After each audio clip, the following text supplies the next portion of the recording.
Arfield, what a bully! Scott Arfield! He's been threatening that recently, and all the Burnley players run to the Darwin end. Burnley win the next ball. It's Rory now. On the outside, decent. Barnes! He got it!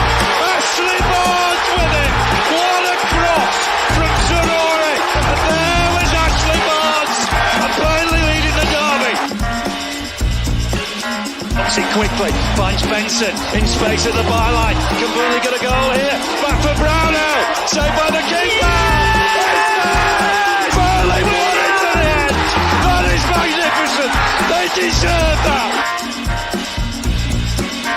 Only by Fulton Teller. Off for a hat-trick. He's got it! Hat-trick for Nathan Teller!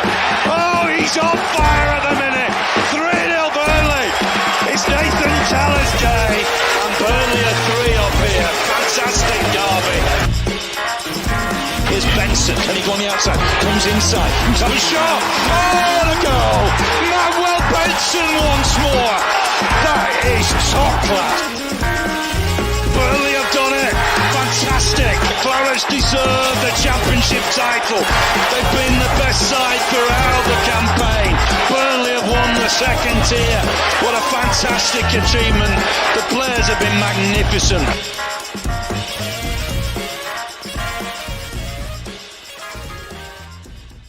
Yes, hello everybody, welcome along to the latest episode of the Turfcast podcast. A full-time show with me, Joe Redmond, after Burnley's depressing late draw against Luton Town last night, which all but condemns us to relegation, in my opinion. Even with a win, it probably would have been difficult, just with the gap that it is to the rest of the teams. But as you can see, we've got a full house here today. It's been a while since we've had a full house. I was away last week. Sam was away the week before. I think Neil was away the week before that one. So it's good to see you back. Neil, how you doing, mate? I'm good, mate. I'm just sitting back. That I don't have control today, so there's no pressure. We are your guests. You're in control.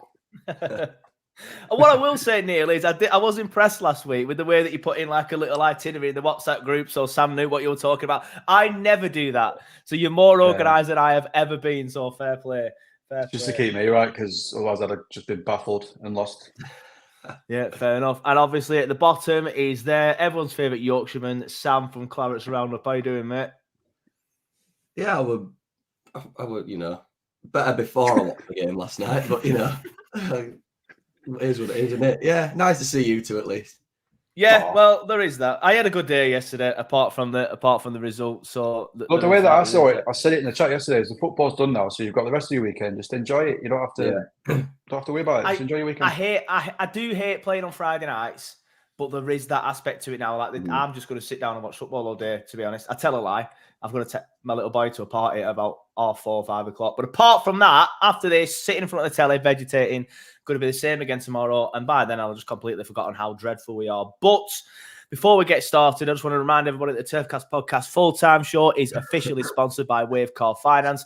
Wave Car Finance is a local car company who specialise in getting you your dream car through their fantastic one-to-one personalised service. Their finance-first approach ensures that you can secure the very best finance in a deal tailored to suit you, and they can even settle any existing finance agreement, swap your current car into a new one. And to celebrate this brilliant partnership between Wave Car Finance and Turfcast, if you mention Turfcast podcast to them, Turfcast podcast, should I say, they will give you a voucher worth up to £200 to spend at the Burnley Football Club shop on completion of your car finance deal. So why not pop down to their stunning showroom in Whalley, or give them a call, or even just send them an email or message on social media to start your new car adventure today. Lads, just for a disclaimer, everybody watching, Sam has a bit of a cough, a chest infection. He's feeling a little bit poorly sick. So if he does mute himself or just toddle off, that will be why. There is Lemsip in that Christmas cup. So I've been told, a Lemsip or rum. So hopefully Sam is feeling better soon. So if Sam's microphone goes dead, he's probably having a coughing fit like that, for example. Right. And we have come to agreement that if he does start dying on screen, we will take him off. So we don't have to actually watch him die on screen. So that's the sponsorship done. That's the Sam potentially dying disclaimer done. Right. What I'm going to do here is, obviously, I always ask you thoughts on the game, and then I just let you boys go off on a tangent and do whatever you want. Normally Sam that starts that, but we enjoy it. Obviously, the main talking point is the Trafford incident, right? It is. So, yes, I'm going to ask you both your thoughts on the game. Let's leave out the Trafford incident until the next bit, and then we'll go and because that will take probably 20, 25 minutes just to go through the crux of it. Personally, looking on the balance of play, a draw, probably the fair result. Luton were much better than us in the first half. Although it was bizarre because I do feel like we let them have the ball. Like, a lot's been said about how much possession Luton had, especially from Luton fans. But I feel like that was the game plan. I feel the game plan was to let them have the ball because they're not very good with the ball. They're better without the ball than they are with the ball, if that makes sense.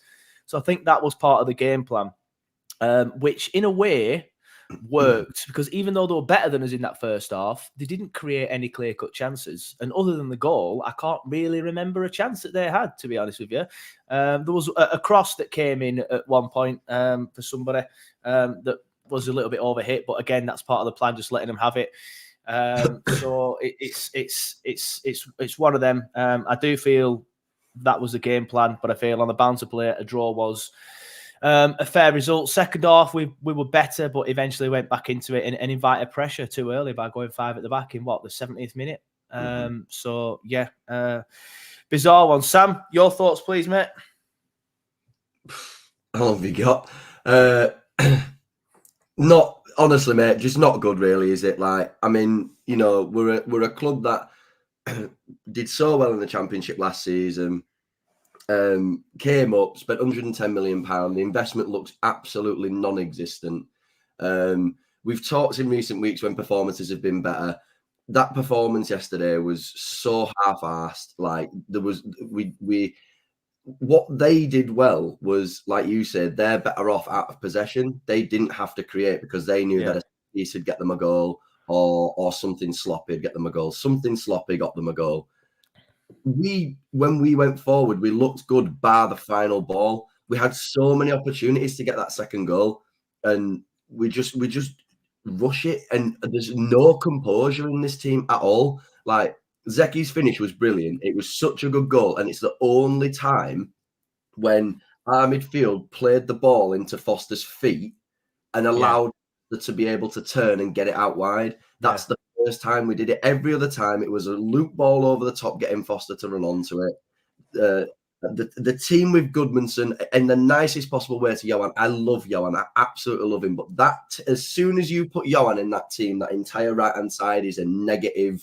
You know, no pace, no run, no running at defenders. It's so disappointing to see that you've got like Trezor, Zaruri, Benson on the bench, and they don't even get. Zaruri and Benson don't even get on, regardless of their situations. They don't even get on the pitch. Trezor gets 10 minutes, and he looked shocking in that 10 minutes. But at the same time, 10 minutes is 10 minutes. It is exactly the same as what happened with Vidra back in the day. Vidra, if he started a game, could pop up with a chance or two, and he'd be a little bit better.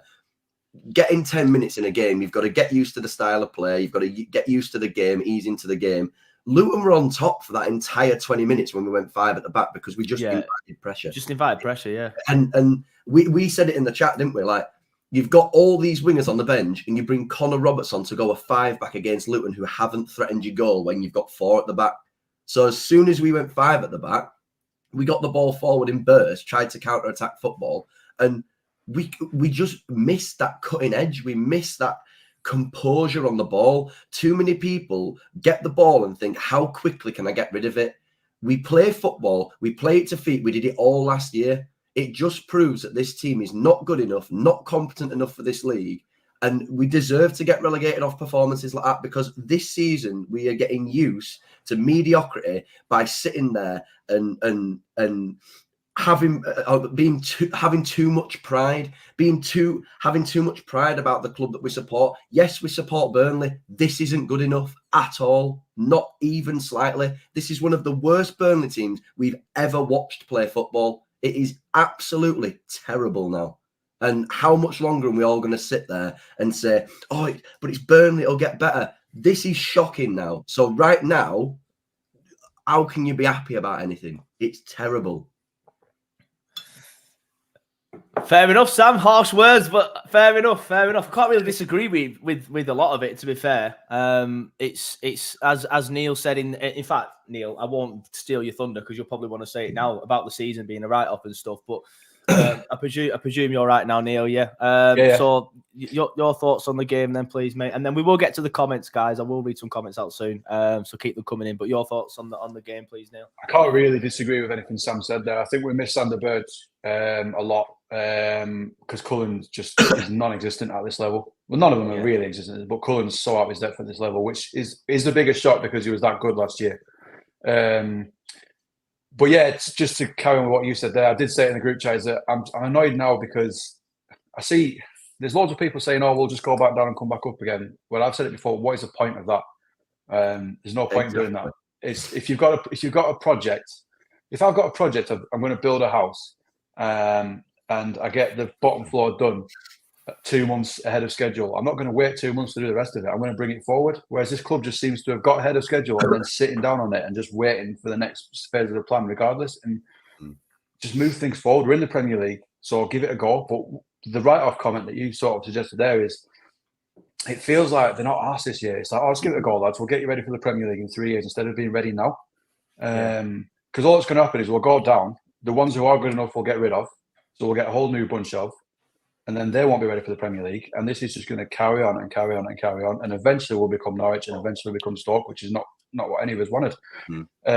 So I've sort of lost interest a bit now because I feel like ALK, company, everybody is sort of like, they're not arse this season. It's, we'll just write it off. We'll be back soon. What's the point? There's no point in it. We should have come up and then built on that. Yes, it's ahead of schedule. So you bring the plan forward. You don't just stick to the plan regardless. Exactly. It's pointless. Yeah. It's pointless. I think we've said it before, but there's too much focus on the profitability side of things rather than the team. Like they've brought in a lot of youngsters, which is good. It's going to set us up for a long time. As frustrating as Trafford's incident was yesterday, which we'll get into in a minute, he's going to be sold probably for double what we paid for him, if not more than that. It's the same with Odebear, it's the same with Coley Osho. Probably what's he called? Jordan Bayer. I've not seen him for a while, so I forgot his name. Even Al Dakil. He wasn't great last night. He ended up being too central and left the lad a lot of space. But again, I feel like there's too much focus on the youngsters, and that's when we were signing all these youngsters, especially Trafford, who just played League One football for Bolton. I remember thinking, oh, good signing for the future. We'll send him out on loan. And then he'll make us millions. But instead we just threw him in at the deep end, and that's why not just Trafford, but the youngsters. That's why we were so bad for so long. Like, yes, we have started getting better, but yesterday was a step back. But I do feel like the performance. See, for me, sorry, mate. But for me, yesterday, this is Luton who we played last year. So realistically, if we just played how we did last year, because we've had significantly more investment than they have. And I know we go on about the money and stuff, but we've spent far more than they have, so we should be still better than them. If we just played like we did last year, we should beat them. But again, it's on company. I don't know why he went 5 at the back when we're on top. Instead of going for the win, he was just happy to sit back. There's some decisions that I just look at from him as well, that I just think, what are you doing? Why are you in? As Sam summed it up perfectly, and I couldn't have said it better myself. Like, Luton hadn't threatened us with 4 at the back, so what's the point in going 5 at the back? You're just inviting pressure, and you're just playing into their hands. They're going to have more space in the middle because you're sitting off. Barker's going to get more joy. Then they're going to put more balls into the box, and eventually something's going to give, and that's what happened. And then he brings on Jack Cork after they scored. Yeah, exactly. That was the most. I think he'd already written the substitution down, already told Jackie we're coming on, already told the fourth official. Fourth official already tested the little lights on the board. Then they've scored. He's gone, fuck it, you might as well go on still. You can't just be change it now. Then look at the substitutions of Trezor and Brun Larson, though. Like, I was saying to my dad on the 63rd minute, right, get them on now, because Odebear looks gassed, Foster looks gassed. They all look absolutely knackered. Get some fresh legs on, ease them into the game easier while Luton aren't threatening our goal whatsoever. Like, get them into the game while we're on top. Because just as the second half started, I thought we were on top. I thought we looked better. We started the second much better than we started the first. Yeah, a lot better. And then that's what you should have done. You should have got your wide players on, and then once you've got fresh legs on, then Why on earth did Brun Larson and Trezor get 10 minutes at the end of the game when you've watched Odobert absolutely gas out on the wing and he just tried to run past somebody? Foster absolutely ran his socks off yesterday, and I still don't think he had a brilliant performance by any stretch. But then again, is that him, or is that the fact that the one time the ball got played to him in the right way, which was to feet, he got it out to Odobert and we managed to score from it? Yeah, like, it goes back to that inflexibility, doesn't it? It's what you just said there about regardless of the goal, he still brought the subs on. It's like they've got a plan and they stick to it regardless at all aspects of this club. The thing that annoys me about this game, which really frustrates me, is regardless of the VAR decision, which we're going to get onto anyway, regardless of that, we absolutely categorically do not deserve to win that game. We're playing Luton Town in the nicest possible way. Yes, we got 4 points from them last season as well because we drew at home. And we got a penalty at their place, and it might not have been a penalty, whatever. But we got 4 points against them as well. So technically, you could say it stayed the same. This is Luton Town. This is a team that came up through the playoffs about 25 points behind us last season. We got 103 points until we managed to lose 3 games in a row against some of the poorer teams in the division in the Championship last season. We were going to break the points record. We won the league in record time. We had a fantastic team. We didn't buy any of our loan players. We haven't played any of the players that got us there this season. And now we're sat here with a team of £110 million profitable assets that we're going to either go down with and make money on. I don't want to be that team. I know it sounds like, I know every football team's different, and I know that you've got to have profitability. I don't want to be that team. I want to be the team that has a player for 2 or 3 years, and if they are good and they do deserve a move, go for it. Like Benson at the start of this season. If Benson went to AC Milan after a season in the Championship, or Dortmund, you'd sit there and you'd say, we bought him for 4, we're selling him for 25, 30. He's going to a big club in European football. That makes sense. It does. Yeah. Buying Odobert for £13 million and selling him for 18 or 20, which if we go down and somebody wants to take a punt on him, we'll have to sell him for that type of price. We can't hold out for £45 million in the Championship. Like, there'll be clauses in certain players' contracts. If a big club comes in for you, you can go. So all this situation, and then you've got Benson's already going out on loan. So you're basically almost, in a sense, cutting ties with them, saying that you're not good enough in the Premier League. Why would they want to come back in the Championship and have another Championship season with us after we went into the Premier League and they got us there? And they're not even playing. It's all these things, all the things from last season to this season have gone from one of the most positive seasons I've ever seen to one of the most dysfunctional, discombobulated, negative seasons I've ever seen. And I cannot pinpoint exactly what it is, but it's just horrendous. We've gone from cloud 9 to just honest faces every week, and it's ridiculous. And that goes down to ownership, management, the players that we've brought in. It's everything. It honestly, it baffles me, mate. It's shocking. It's like I've said. It's like the season's a free hit. It's like, we're up earlier than we should. Just give it a crack. I mean, it shouldn't be like that. It should just be like round the prem. So let's make a go of it, because it's really annoying. But as I said in the chat, 3 points yesterday. I don't think we would have deserved it, but it would have only delayed relegation by a week. Exactly. We're down anyway, aren't we? So it doesn't really matter. But 5 at the back at home, anyway, unless you're playing a big boy. You don't go 5 at the back at home. I mean, like I said, Sam summed that up perfectly. Luton hadn't threatened us with 4 at the back. That's the bit. That I was already annoyed about the 5 at the back, but that sentence from Sam has made me think, fucking like they didn't even bother us at 4. Why is he suddenly this? He's just shit himself. Has company. Right, we'll get onto the Trafford thing, but first, comments. Keep your comments coming in. CMD66 says gutted. Mark Rampley says fuming. Chester Clarets says, great result for the Premier League, keeps us and Luton in trouble. Always Claret, good to meet you yesterday, mate. He says, VAR ridiculous, but we didn't really deserve the 3 points. Lost for words after last night. Inept officials, poor subs, gutless performance by certain players. But I did say I'd be happy with the draw. I bet you don't feel that way now, dear mate, if you're still in the chat. Scott said, feel like it's probably done for us now. We didn't play well either. Don't think we have a style of play compared to last year. Luton looks strong in all aspects and much better on the ball this year. Morning, Simon. How you doing, mate? Good to see you in the chat as well. Always a nice little treat. Alex, who it looks like a Forest fan in the chat. He says, VAR cheated you boys. I just can't see where Burnley are going to pick up 7 or 8 wins needed in the next 17 games. Yep, us lot neither, mate. Scott says, decision was poor, but on the balance of play, Luton probably deserved something. Yep, I'd agree with that. AJ Claret says, hoping to vent in here after last night. Mox EAS says, thanks VAR, but to be honest, we should have played better in the first half. Goodmanson scores that chance. It's a different game, isn't it, lads? Like, yes, we weren't great in that first half, but we had another chance, which unfortunately fell to Goodmanson again. And he's fluffed his lines again. I mean, I know, Sam, you've already said you love him, but, it's a negative selection. And I think that sums it up perfectly, that miss as well there, doesn't it? Yeah, absolutely, mate. I mean, without, like I say, when it's players like Johan and stuff like you don't want to give him stick, but like you have to. We've done it with Jay. Like Jay's a cult hero with Burnley. Like, and he's not good enough to play. Like, so my biggest gripe with Goodmanson is, yes, he's a technical player, but he shouldn't be playing for us in the Premier League now. Like, he just shouldn't. And like you say, that chance falls to Zeki, Foster, anybody else. That's back of the net.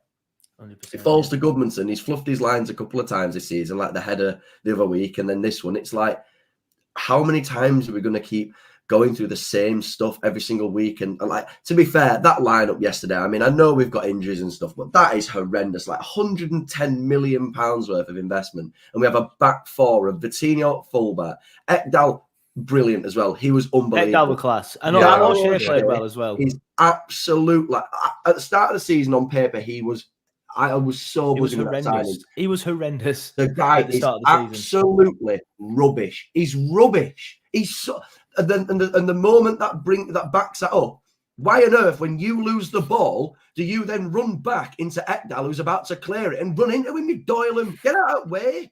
Like, he's just a brain dead defender. I just can't back it. And then we're playing. It's frustrating with him, isn't it?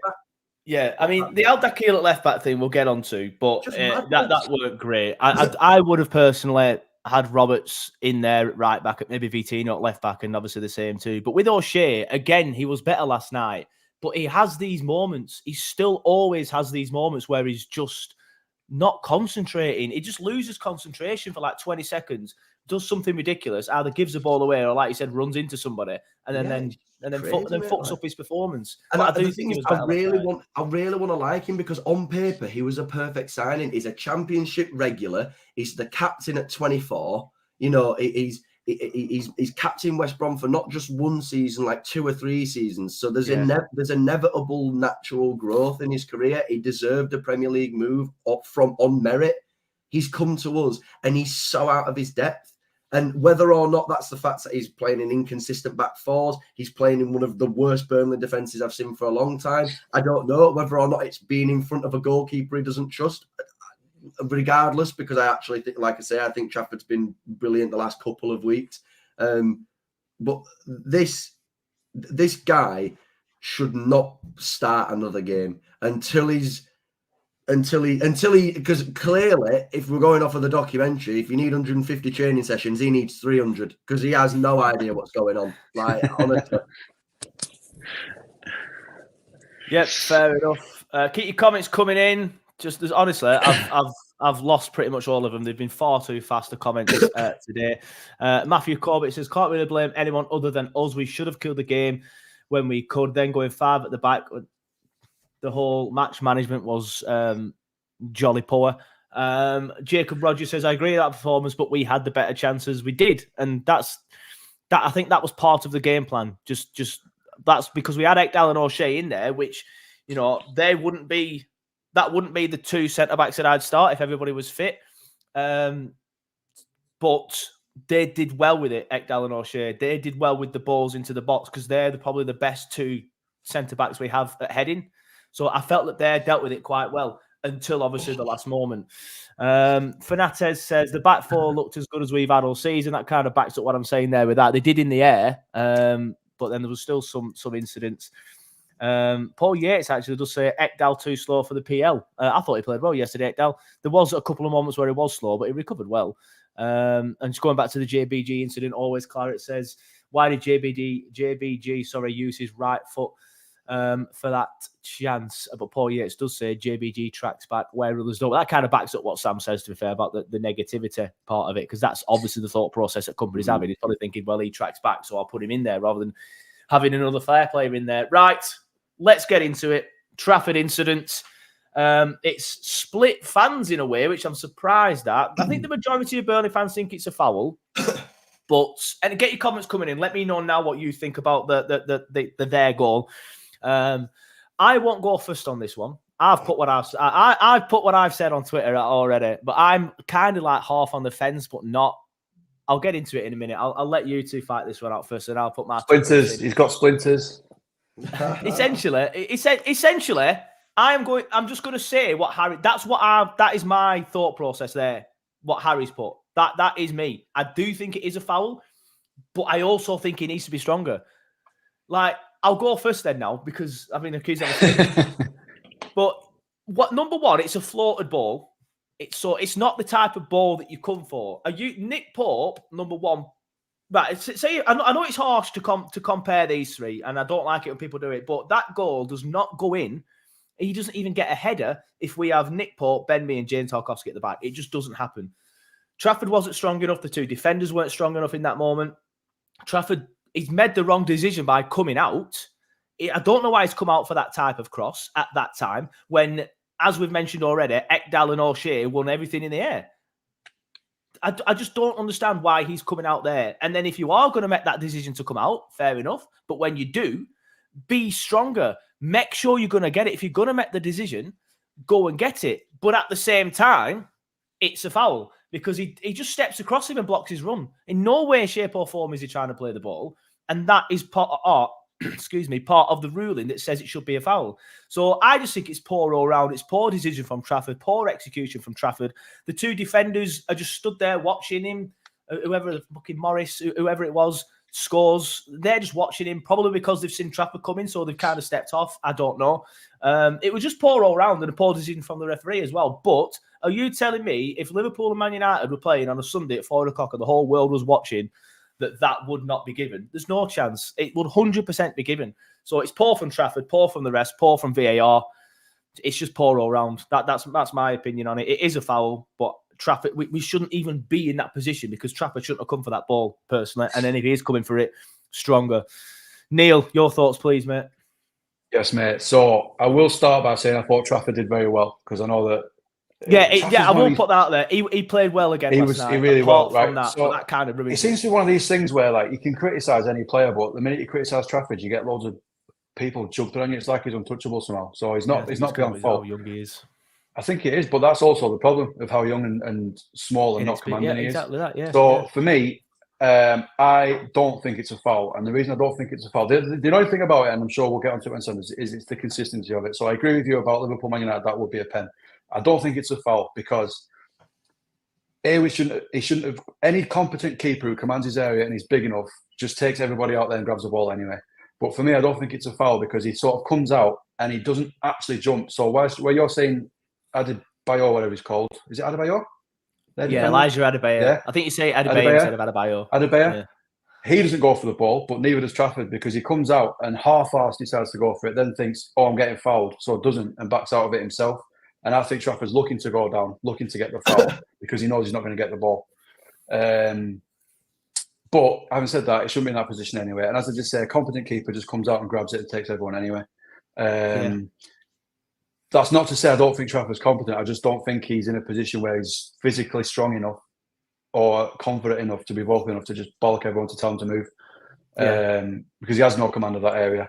So Adebayo's not looking to play the ball, but I don't think Trafford's looking to get it either. He's looking for a foul, and it was just a perfect storm of that too. The thing I am annoyed with is the inconsistency of it. It would be given for a bigger club, but I just think the game, we should have been 2-3 up by then anyway.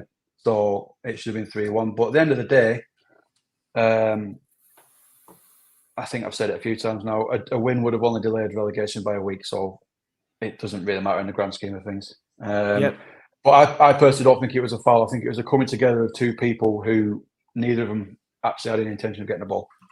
But surely it should have been stopped before it got to that point where it could have been crossed anyway.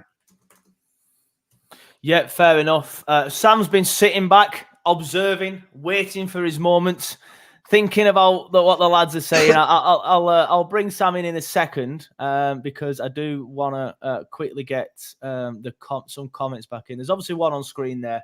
Jamie Brown says, personally, I do not think it's a foul, but in modern football terms, it is, especially when you see the 2 goals Palace had ruled out against Liverpool for very soft fouls on Alisson. But Samuel Marsden said, clear foul. Does he attempt to play the ball? No. Does he step into Trafford? Yes. Does he impede him from jumping? Yes.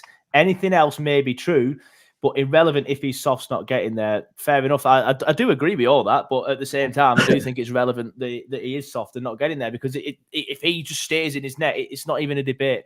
It's not even a debate. Sui says, if the ref gives a foul, they don't overturn. Refs are making dodgy decisions, thinking if I'm wrong, VAR will tell me. It is that. The refs bottled it, thinking to himself, VAR will look at it. And then the pressure is on them, and they're not in the stadiums. That's why we need to scrap VAR, or that side of it, because they just thinking to themselves, it's a big call, this. I'll leave it to somebody else. And then they don't really overturn them sort of things. Jacob Rogers says it's a foul that is given 99% of the time. JB Sports Speg, the pig moller in the league for Luton to stay up. We get done over by Luton fans, Stuart Atwell at Villa, then this blatant foul on Trafford. Pig moll should go to hell for this. Bit strong, JB, bit strong, but we're all emotional at the minute. Sui says, I don't think Trafford is big enough muscle-wise. He's only young, so still filling out, pushed off the ball too easily like others. Yeah, Sam, I will come to you, but Neil, just a quick one. As president of the Muric fan club, does Muric claim that if he comes for it? Yeah, but I also think that he's organised enough that the defence wouldn't have allowed that cross in anyway. Because it all comes down to communication and organisation. And, yes, we should have been well clear of them by that point anyway, until Vinny went 5 at the back. But it should have been dealt with before then. So, yeah, I think Muric comes out and claims that. Muric is mental enough that he would have put himself on the line and just gone through everybody, which Trafford obviously didn't do because he backed out of it, in my opinion. Yeah, well, at least we don't have to deal with VAR next season, says Jacob Rogers. And exactly that. We do, don't we? I'm sure it's coming in. Is it not coming in? It's not, is it? I'm sure it's coming in. Let me have a look. Casey James says, Muric sure we're a different team with him in the sticks. It's so evident, beyond boring at this point. Yeah, Sam, you've been observing, you've been waiting. Your thoughts on the Trafford incidents? No incident, please. Right. So, while I agree that he shouldn't be there, because as the ball went in, I thought there's going to be something go on here, because I don't know why he's come out for it. Yeah, It's not even anywhere near where he should be. It's not even hit the penalty spot. It's literally in near the edge of the box, that cross. It's not even, honestly, I can't understand why he's come out when he's got a 5 back now, meant to be defending it. However, the 2 biggest things in it is, the first one is, the rule is if you impede the goalkeeper, it's a foul. He impedes the goalkeeper, regardless whether Trafford runs into him. And also, if you think Trafford ran into him, honestly, go back. Trafford's edging closer because he's trying to find the leverage to jump. And all Adebayo does is run backwards. He's not looking to jump for the header. He's not looking to do anything other than just run backwards. It's a foul. The second thing is, the whole thing with VAR is this clear and obvious stuff, right? The term clear and obvious, right, is the biggest load of poppycock I've ever heard in my entire life. Clear and obvious. I say it every week about VAR. There's a rule. Have a rule. Look at the rule. And if it is in line with the rule, it's a foul.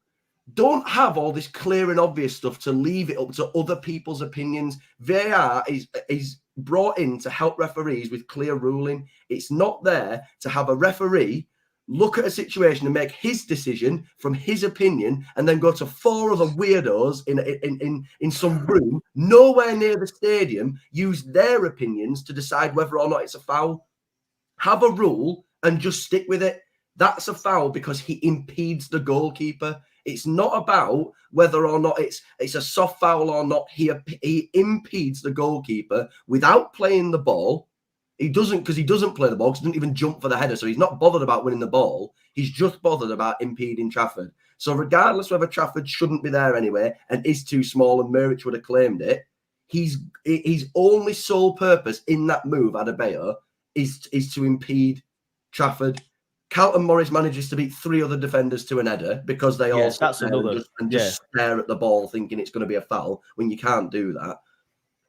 The whole, like I said, the whole clear and obvious thing is absolutely ridiculous.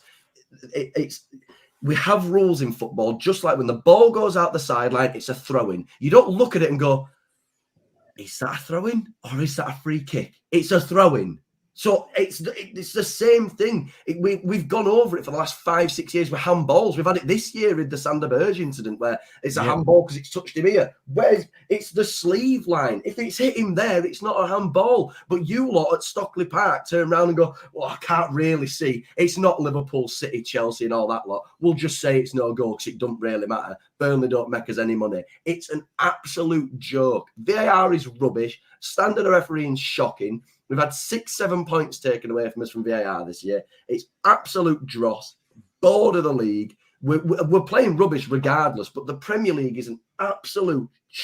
Honestly, it's horrendous to be in because you have decisions like this every single week, whether it's a red card, whether it's a foul, whether it's a handball, whether it's anything. There's always something to talk about. Every weekend there's a new VAR controversy.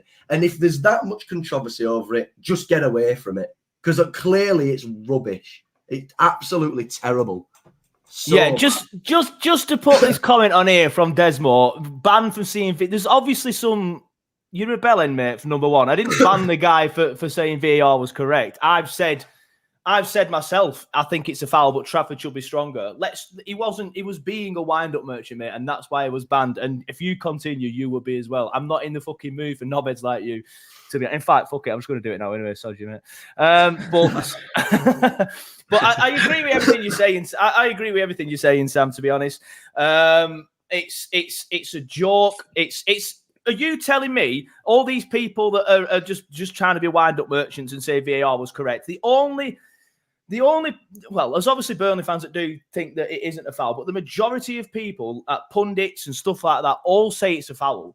And a lot like of TalkSport last night, they were just flabbergasted. Like I can't remember who it was it Carlton Cole? He was just like, I can't believe they've not given that. Like he's got no horse in this race. Why would he? It's a pain in the arse, is what it is. And Sam's spot on. VAR shit, refs are shit, wind-up merchants. It is, right? When was the last time we spoke about a game and we were talking about a brilliant bit of play, a brilliant goal, a brilliant bit of skill? Never, not once this season. It's always about a ref or a VAR. However, I do think it's funny when Sky, TalkSport, all them get on it because they need VAR just as much as anyone because they've got something to talk about. Then it's content for them. Exactly. So if there's a bad VAR decision goes against Man United, Arsenal, Liverpool, they've got 2 weeks worth of content out of that.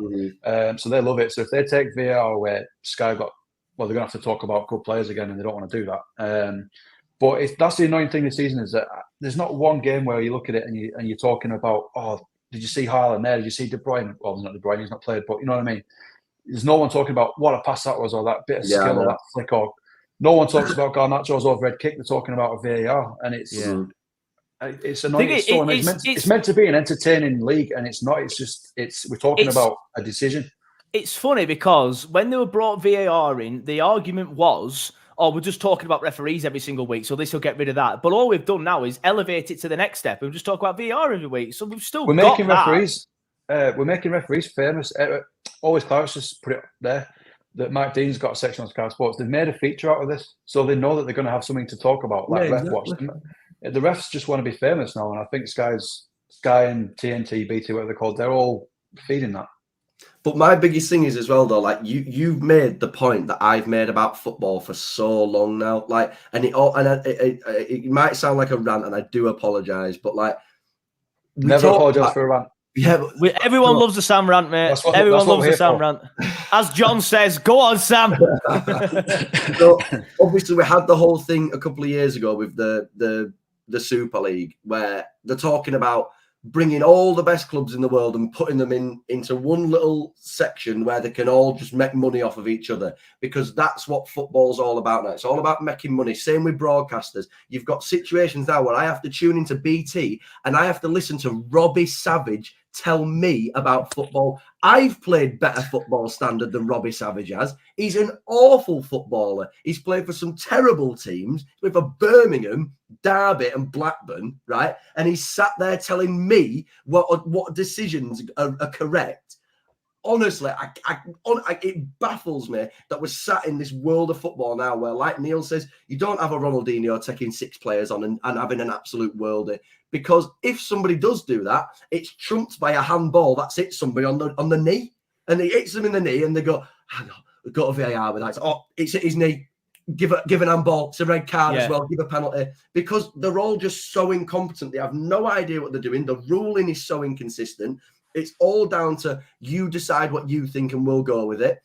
VAR is now there to protect referees because in that situation, he didn't give a foul, he gave a goal. So if you overturn that, it's not clear and obvious. So you don't want to out the referee and be like, you made a terrible decision by giving that goal. So VAR is going to overturn that goal to make you look like an idiot. It doesn't do that because that's not what it's for. It doesn't matter if it's Burnley getting the decision against them because Burnley makes absolutely no money for the Premier League whatsoever. If, like you say, if this is 4:30 on a Sunday and you're watching Manchester Derby and someone farts on that keeper, right? They give a foul and they'd be like, oh, no, leave it, it's a foul. And then, you'd have Gary Neville and Carragher talking about it for 25 minutes and then they go on the overlap and bring it up again and all that stuff. Because all those clubs make loads of money and they make money for the Premier League. We are irrelevant to the Premier League. Football is ever changing and it's changing for the negative because it's all about money. It doesn't cater to the little boys anymore. And let's be fair, like we are small fish in a big pond right now. It is absolutely ridiculous. I'm so bored of it all now. What are you doing? I did not mean to do that. I'm trying. Right, get rid of that. Thank you, whoever's done that. I'm trying to bring a picture in. It's my ship now. I told you. I'm trying to bring a picture in. For those that are listening on the podcast, Joe has just managed himself on the screen twice. and it was the worst possible angle in the world. But yeah, we'll gloss over that. I'm trying to bring a picture in that I can't get it up on my on the computer. But yeah, cheers for that, Neil. But I just not to ruin the point that you're making, Sam. VAR shit, and that's the problem. You summed it up perfectly.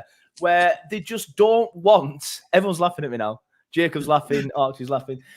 I'm just a guy. I'm just a moron, lads. I'm just a moron. But that's the problem. Like the referees, and I said it earlier. They just think to themselves now. And this is what I said earlier. And you just expanded on the point, Sam. They just think it's a big decision. This. I don't want to be the one to make it. I don't be the one to make this decision under pressure and have all these players around me kicking off at me for making that decision. So what I'm going to do, I'm going to give that process to somebody else who isn't here, who is away from the pressure, away from the cauldron, and who isn't going to get all the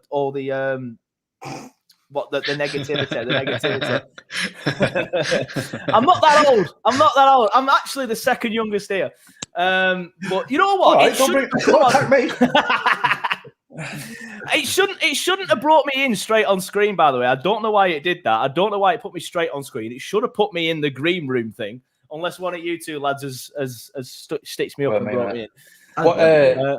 What you just said there about the refs not making decisions and stuff. I know Sam mentioned that they talk about it in the overlap and stuff, but Roy Keane made that point a few weeks ago, and he said that refs now they're almost doubting themselves, so they don't make a decision because they think, well, I'm being watched and whatever I say is going to be looked at. So I think I'll let them decide. And that's exactly what you just said. And Roy Keane said that, who, let's face it, he's never wrong, is he? Sometimes the way he says stuff is wrong, but he's never wrong. He knows what he's talking about. And it is. The refs don't make decisions because they know it's ultimately, no one's talking about the ref. We're all saying that VAR got it wrong, not that the ref bottled it and didn't make a decision. And that's what it is now. VAR's a cop out for him.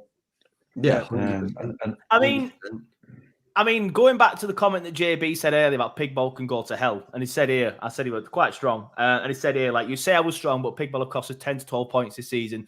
It's probably a bit much, but how many points have they cost us? 2 last night. Probably didn't deserve the win. Bournemouth, Forest. 2 against Forest, wasn't it? Yeah. So that's what 2, 4, 5. Is there any Could have more? had a second penalty against West Ham. Yeah, Villa. Yeah, Villa's definite. That's no way. That's a pen. So it's probably about 7. To be fair to John, and it's a lot, and it obviously puts us in a much better position with them points, and it's just infuriating. Best technology, and this is my point. This is my point. It's not the technology, and I don't think it is the technology. It's the way it's being done, and it's the people that are using it. It's people hiding behind stuff. Like you saw that, like the stuff that came out about Mike Dean yesterday, saying I didn't want to send my mate over to the screen. It's like it's pathetic. Send him over to get the decision right. It's not about your mate. It's in rugby league. It's in rugby league, and you never, ever, ever watch a rugby league game and turn around and say, "Oh, the video referee's got that wrong," because they have. Tell you from Yorkshire. It's literally set in stone. Like the rules are literally written, and he just. I agree with that side of it. Yeah. You literally go, bang, that's not correct, not given, because the referees are trained correctly. I think what we've done now is we've overcomplicated VAR over its tenure. And now you've got to a point where everyone's scared to make a bad VAR decision. Referees don't have to make a decision because they've got VAR. And like Neil says, they know they've got it as a cop-out because as soon as they make a bad decision, VAR overturns it and they get saved. Or they make a bad decision and VAR goes, listen, he's my friend. I don't want to get him in trouble, so I'm just going to give it. And I just think about VAR, it's just ridiculous. We're on about VAR last week because obviously I had a few scoops watching the Tyne-Wear derby last week, and there's no VAR in that, and the game was so much better for it. And we were saying there that VAR should be used just as a fallback, so it should just be there. The ref should make the decision. And VAR is there if he says, didn't see that, can someone help me out? Literally, that's it. That Luke 09 otherwise, is absolutely unbelievable, right? If VAR's there, he gets a red card. He gets a red card. So it should just be that the ref says, whatever the ref says goes, and the VAR is there if he says, didn't see that, lads, help us out, and literally goes and sees it and then makes his own mind up. They don't tell him, they just show him. That should just be what it is. I also think, in fairness as well to Company, I think he got it wrong in the game, but his interview after the game, he got it absolutely spot on. Fair play to Luton. Their outfit's brilliant. They're a good side. They deserve to be where they are. You know, they stuck in the game and got their opportunity. And because of VAR and whatever, they've taken it and they've got a draw. Fair play to them. But whatever they're doing after that, I have no bad blood to Luton whatsoever.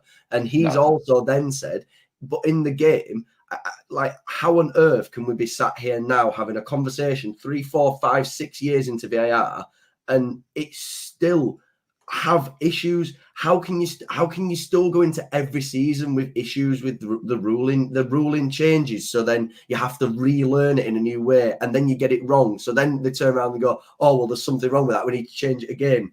So then you get to the point where no one knows what the ruling is. And then, like I say, you just keep coming back to the fans every single week saying, it's not a clear and obvious error. It's not a clear and obvious error. Like, that doesn't even make sense. What does clear and obvious mean? If it's wrong, it's wrong. Just because it's not clear and obvious to people doesn't mean that it's not wrong. If there's a handball and he handballs it, it's a handball. Just because it isn't clear and obvious doesn't mean it's not a foul. It shouldn't take minutes to make a decision. You shouldn't have to draw 5 different lines in different colours at different angles. You shouldn't get a calculator out to work out that. It's ridiculous, man. It's ridiculous. If you have to do all that, it's not clear and obvious, is it? Yeah, as Jacob says there, VAR is good for offsides and that's it. And the reason why it's good for offsides and that's it, because as Sam said earlier, like in rugby league, that's the only decision where it is offside. There's no grey area. There's no thought process behind it. There's no like debate about it. It's not like some people last night will look at that and think, oh, well, my interpretation of the rule is this. My interpretation of that rule is that. Offside's offside. That's the problem. And you two like NFL, I'm not really into it. But I believe when NFL brought correct me if I'm wrong, but I believe when NFL brought this video technology in a long time ago now, they rewrote some of the rules to make them black and white, to make these rules black and white. Yeah, the ruling in the NFL has been gradually made better. Like, they've seen what the issues are season upon season. They've listened to what fans have said about the ruling. Like, there used to be the rule, like they brought that rule in this time, haven't they? This season with the free catch. Like, if you catch it in a certain area, it's just given as a free catch, because from kickoffs, people were getting absolutely creamed straight after they'd received the ball. So then they created a safe place where if you catch the ball there, you just start from the 20-yard line, because there were so many injuries coming over. So that's a positive move for it. They've done it in they've solved it. Like, they've brought technology in tennis, in golf, in Well, every cricket, every other sport has brought technology in successfully. It's just football that has just got it massively wrong. I mean, again with cricket, just because that's examples on screen, and you did say it there, the rules are black and white again, and that's where it works in situations and sports where the rule is black and white, but with football, there's too many grey areas in the rules. But it's the same in every competition as well. Cricket's rules are the same in every competition. It might tweak in different types of games, you know, like there's differences in T20s and quickfire games than there is in a test match, but the rules are still fundamentally the same. We've got different rules for the Champions League than we do for international tournaments, and we do for international friendlies, than we do for Premier League. Like, what? Well, even then, they still don't get it right, do they? Because you look at tennis, and tennis when the ball's out, and they appeal it because they're looking whether the ball's crossed the line or not. Even in football, they can't get that right because they argue over whether it's the shape of the ball or it's. Yeah, Paul does say they give the power as well in other sports. Apologies, Joe, but they give the power to other people in it. It's not all about the referee in like a sport like the NFL. The coach gets a challenge flag. Same in cricket. You can challenge a play. It opens it up to, if you really think that you've been wrong done by, you get the chance to re-appeal the appeal and get them to re-look at it. Because in that situation last night, it took about a minute and a half for them to look at it and go, that's not a foul. In that sense, company could literally go, and I know it wouldn't work in football, I know it wouldn't, but if you literally just, you know, grab a little flag and throw it on the pitch and say, please just look at it again, just watch it back, different angles, watch it back again, you'll see Trafford doesn't even get into the motion of jumping because he's about to do it, sees Adebayo coming to him and thinks, if I jump, he's going to hurt me here because he's just running back into me. So he jumps up to try and catch the ball, and then he kind of he just stops and goes. And then as he runs into him, he literally just goes bang straight into his chest. It goes down what looks, you know, looks like ever so slightly soft from Trafford, but he's not played the ball. He's just impeding the goalkeeper, and that's what it is, mate. In other sports, I couldn't tell you the name of one referee or official, and yet in football, we all know who they are, and that's the fundamental problem. We all know who they are. They're all famous. Mm-hmm. They all want to be well known in the game, as well known as the players and the managers. Whereas in other games, we don't know who they are because they just get on with the jobs and they do it. It needs a rebuild. Viz is in the chat. Good to see you, mate. Fan reaction has been sent in by Viz, everybody. It will be up soon. I think it's actually might be up now as unlisted, but I wanted to get this done first. Thank you to Isaac for doing the edits for me. But he says, I'm bored of talking about officials. This isn't football and it's being taken over by narcissists. We kind of said something similar, didn't we there, boys? But he goes on to say, I want to talk about football. I want to talk about how good Foster was. I want to talk about how I felt O'Shea and Ekdal were great, but I'm bored of talking of the officials and this disease. Exactly, mate. We don't talk about skill anymore. Didn't we? Yeah. We just don't talk about that anymore because, well, we're always focused on these fucking VAR decisions and these shit officials. It's like we say though, like Neil made the point about Garnacho's bicycle kick. That's such a good bicycle kick. It's unbelievable. He's had to move back to win he's got it over his head. It's literally looped the keeper and gone right into the other corner. That is such a difficult technique. And it's almost like that's just been lost in translation because over the weeks, it's there's a poor VAR decision. There's this, there's that. The season's doing this. Oh, look, City have dropped points and all this type of stuff because of this and because of that. And they've played a big whatever. And then no one even looked at that goal didn't even pop up anywhere anymore. That's exactly a goal of the season contender, and it barely gets talked about because you can't look at the skill and the execution that people do in this game because it's taken over by money grabbing weird corporations that only care about making money for themselves. We talked about it before with the whole 3 o'clock thing. We're the only country in the world that can't watch every game from its own country. It's because they make us spend 90 quid on 3 different streaming channels to watch different games of football. If you don't have TNT, you can't watch the Burnley game last night, but you spent 40 quid trying to get Sky Sports. It's ridiculous. The whole football system is just ruined by money-grabbing people who don't care about the average fan and clubs like Burnley. They just care about clubs like City that can make 736 million pound profits and record profits because they can give more money to the Premier League. It is boring now. And when we go back to the Championship, as long as VAR's not there, we'll have another fun season because it's fun. Because it's a competitive league of people putting decent tackles in and scoring a goal and not having to worry, oh, is that going to get overturned? Is that an handballing box? And are we going to look at it for 25 minutes? Like, honestly. I was just thinking there, last season on here, I don't think we once had an episode where we were talking about a refs decision. I think we were talking about players and goals. Standard of refereeing, because refs were poor in the Championship. But you can talk about it because you can be like, that wasn't a good decision, but the decision was made straight away. So we can talk about a decision. We're not talking about a decision that led to an opposite version of a decision. Like, he put his hand up and it's a clear handball, but VAR didn't give it. So then you're talking about what could have been and what should have been instead of what was given. Whereas in the Championship, a goal went in and you could celebrate. A penalty got given, you could celebrate. That's what was good about it. Even when we scored last night, and which, by the way, there's a Luton fan in the chat, and I'm not going to bash the Luton page that I linked up with at the start, the We Are Luton Town lads, because they're all great lads. Ollie's great, Mark's great, and some of the other lads are great on there. But even the goal that we scored last night, I didn't celebrate that much. The guy sat next to me, apologies, mate, if you do watch this, I can't remember your name, but the guy sat next to me did say, I don't think he's going to give this. I think Goodmanson might be offside, because Goodmanson was kind of in the way of the goalkeeper wasn't he?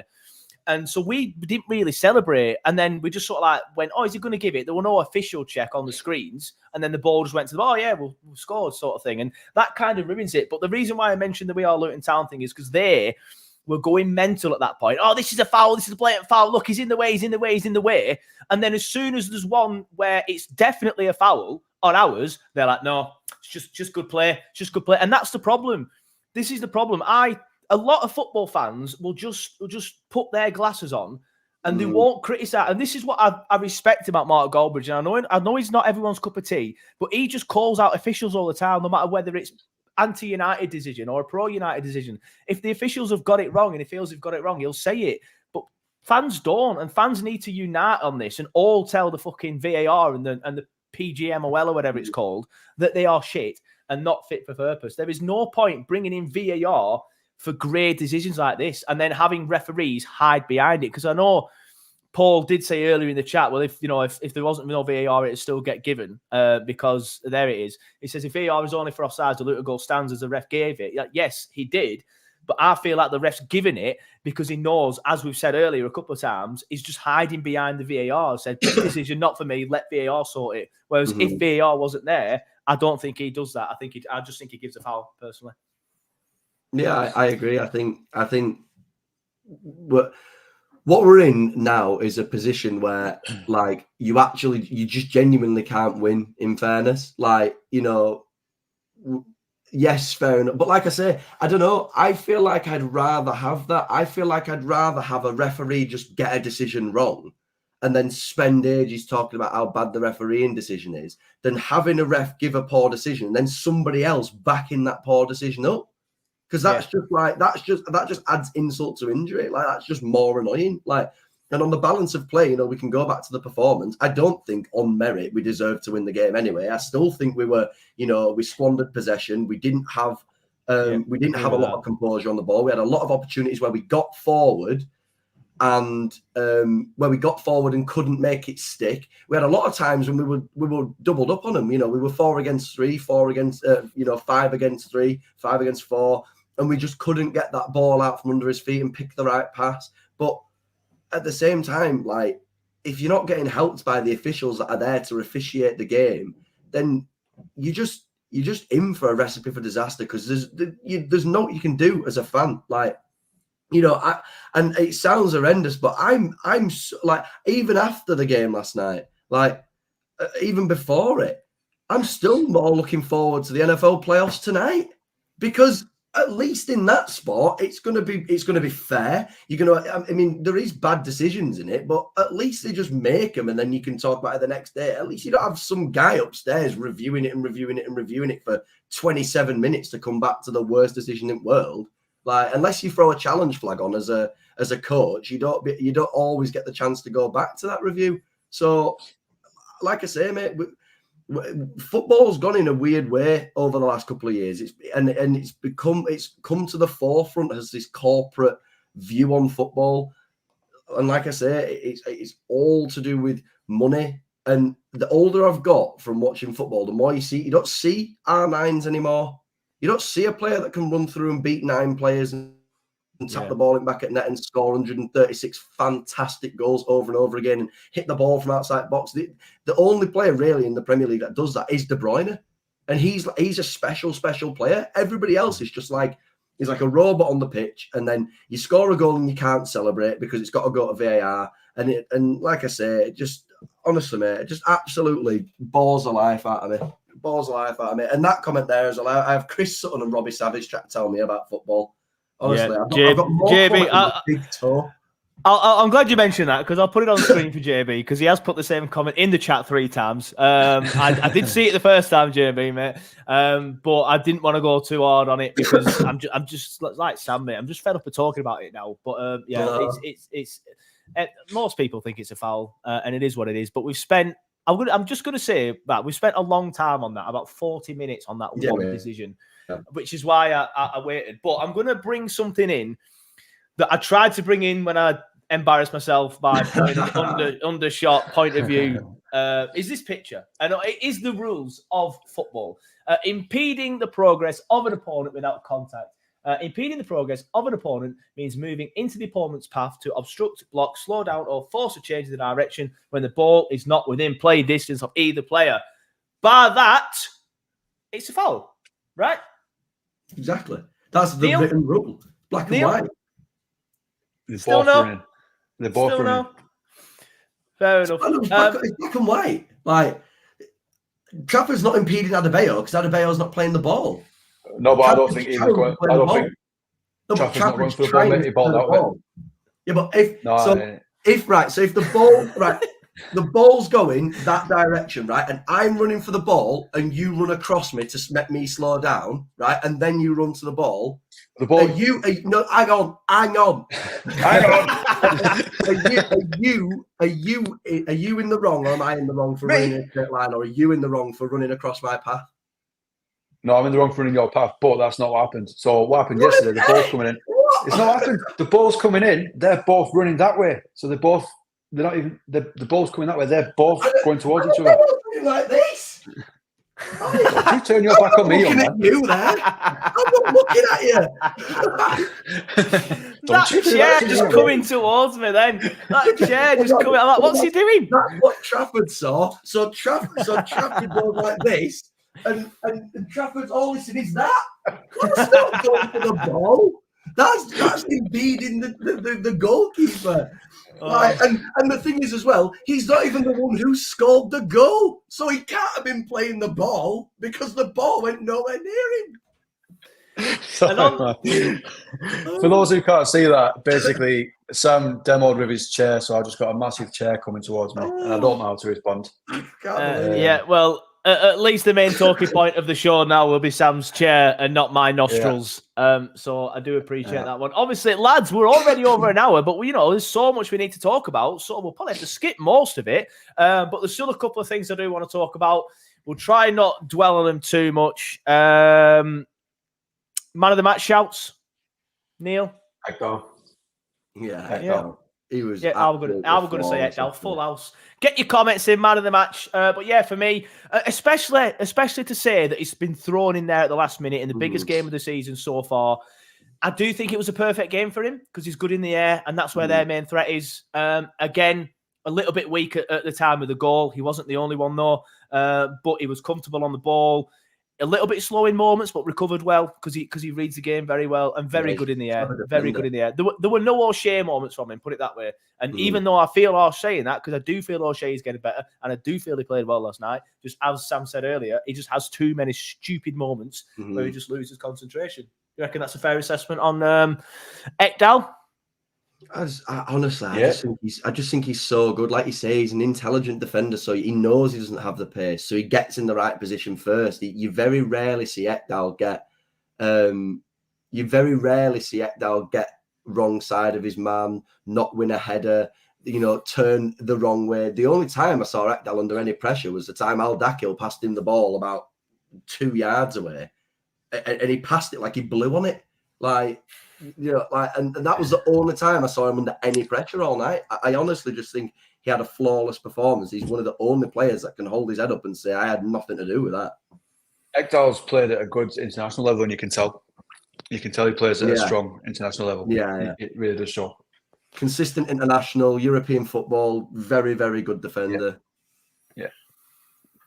Yeah, don't disagree. This is another comment I do want to. I did want to talk about this next. Mike Trezor getting a lot of stick. I do feel Burnley fan. He is the scapegoat at the minute. I do feel that he is the scapegoat at the minute. He wasn't great last night. I will say that. Yeah, but he's also been brought on for 10 minutes in a team that's sitting back.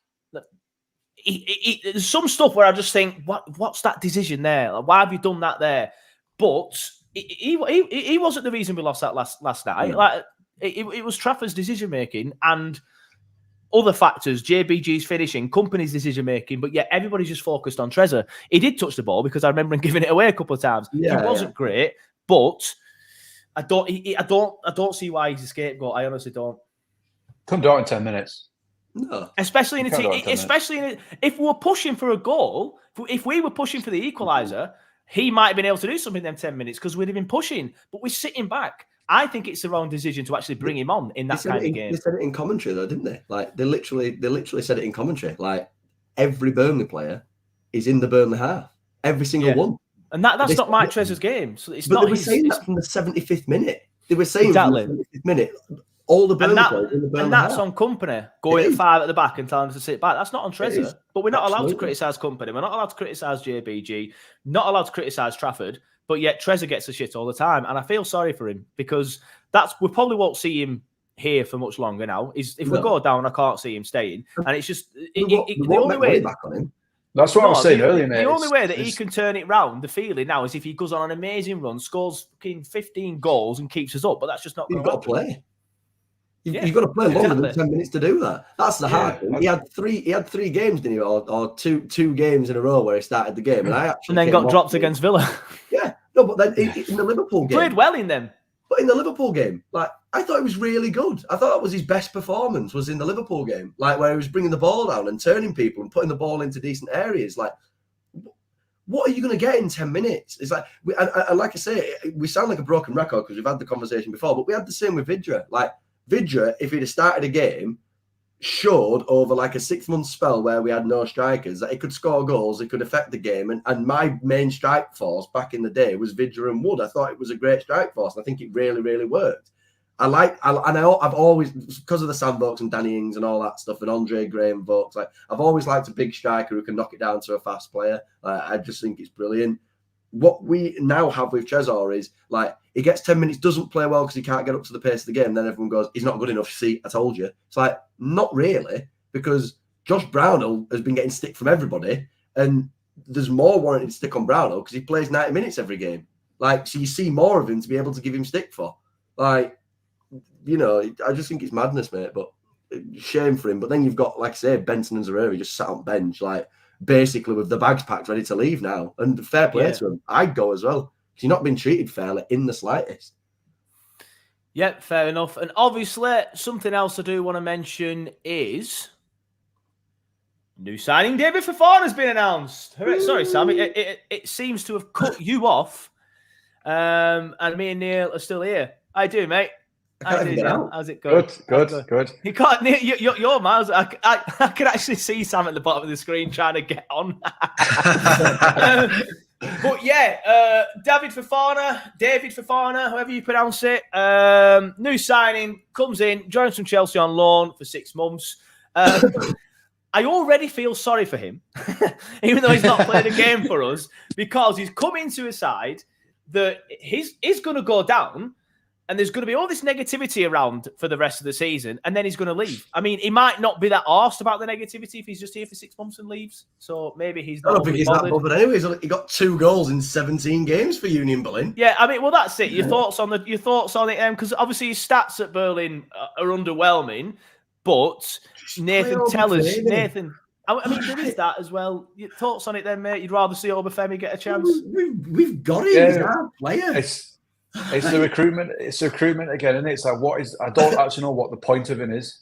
No, we've got Obafemi. If you play him now and Foster does leave, you've got a player who's ready then to go into the Championship, a league that we bought him in where people were saying he was one of the league's best strikers. You can turn around and say, we've then got a striker, so we don't need to prioritise that position, or we just get rid of Jay, move Jay along and say, thank you very much for your time, and bring in a secondary striker.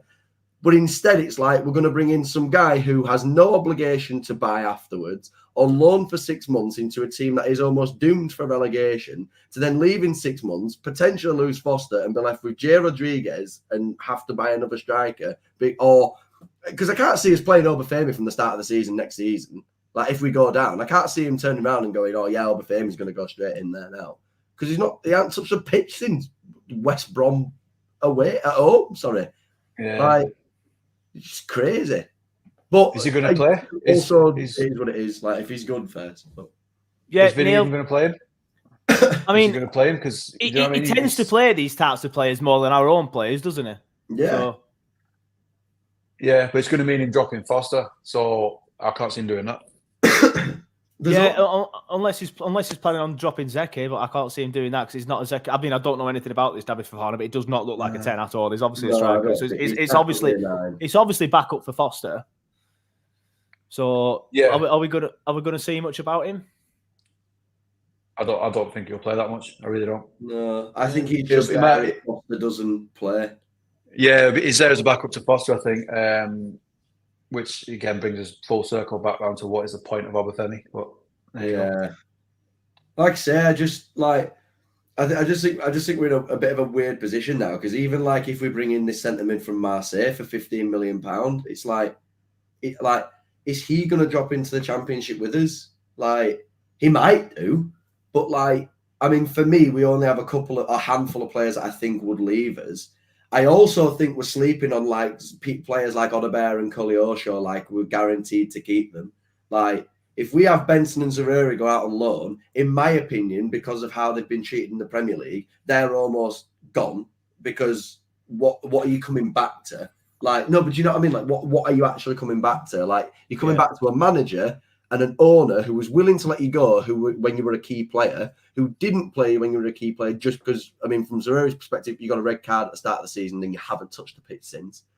And then the same with, and then we've had the same situation now with Benson, because he's been injured, but then we found out that he hasn't been injured and he's got back in the team. Like, so they could go. Trezor will go because, I mean, let's face it, he probably didn't really want to be here anyway, and ended up coming, and he's coming to not the greatest Burnley side, and he's struggling clearly. I'm doing he'll leave because he's a baller. He's such a good player. He's got great feet. He's such a technical player. But them two wingers, I mean, they're that good. Somebody will take a punt on them. If they've got a spare like 15, 20 mil, like Odebear and Koleosho will be at the top of a lot of people's lists, because they're some good players. I don't think Koleosho will go purely because he was injured. I think with Koleosho we'll keep it. I think it's a weird one. Like, he's obviously good enough to get a move, and so is Odebear. But I just think like clubs might be a little bit more reluctant because they want to see if he's going to come back from injury, if he's going to come back the same player, if he's going to come back well. I think it'd be an intelligent move from us just to not play him again this season, even if he comes back in like April, like or whatever, like late March, April. I don't think he will, obviously, but even if he did, just be like, yeah, we're down. What's the point? Keep him off, pretend that he's still injured, and then no one's going to come in and buy him. Yeah, it'd be the clever thing to do, but like I say, I just think there's a couple of players that we could lose. I also think Foster could leave. Like, I know people are saying that they don't think we'll sell him, and I know, like, there's obviously the the narrative to it is obviously like Burnley helped him during the situation that he's gone through. That not that I'd hold him to that as a fan. Like, if he was to leave, like, fair play to him, he deserves it on merit for his football. But I don't actually think that plays a part into it. I have a feeling that if somebody in the Premier League needs a striker and they look at Lyle Foster and they think he's done well against a lot of teams this season, he's got some decent statistics in the league, he's clearly proved that he can be there, somebody will take a punt on him. So there is a couple of players that could leave. So it leaves gaps in the team, and we could go from winger FC to no winger FC very quickly. Like, I think with I think we're okay. We're okay with Polio Shaw to stay because of his injury. I think Foster's probably going to stay because I think he probably feels a little bit obligated that after all the support he's had from Burnley, maybe just feels comfortable at Burnley and wants to stay. I think that would be the only reason that he'll stay, is that it's just a familiar environment and I guess it depends. And I guess it depends who comes in for him and how much they offer, because a lot of the Villa fans were saying after the Villa game that they'd have him, and that's Villa, who were literally in a title race. Financial powerhouses. But they're literally in a title race. You know what I mean? Like these are Villa fans saying they'd take him. They actually said Trafford as well, so we'll forget that one for now. But they're like, oh, that Burnley keeper's decent and that Burnley striker, I'll have both of them. I saw on Twitter. But yeah, anyway, an hour and 15 minutes in, you can tell it was a controversial one. We've managed to get there to the point where we're going to have to wrap up soon because some of us need to go. Some of us actually do have lives away from Turfcast. Not me, mainly just Sam and Neil. But if there's anything else that we want to quickly mention, lads, before I do wrap it up, or shall we end it here? Still support Burnley. Amongst all the negativity, I'll still be there next week watching game. But just stick with it. Don't let it ruin your lives. They've written the season off, so let's write the season off. We might as well go with it. You've got the whole weekend with no football to ruin it. And watch the playoffs tonight. It'll be mint. Yeah, we can laugh at some other clubs, VAR, shambles.